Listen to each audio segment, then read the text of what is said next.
Welcome back, guys, to another technical help question. I'll be going through the question, the answers, and hoping to help find that answer.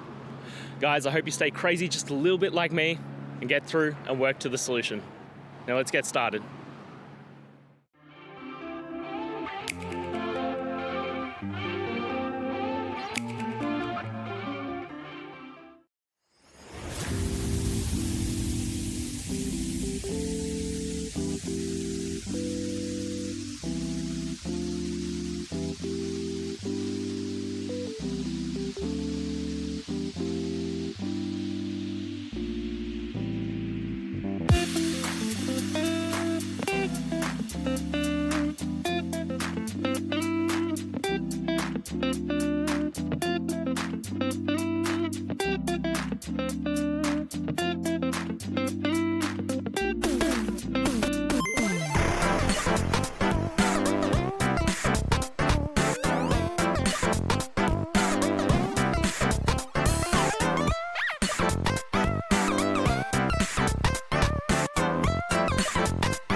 And that's it, guys. I hope those questions and answers really helped solve that solution for you.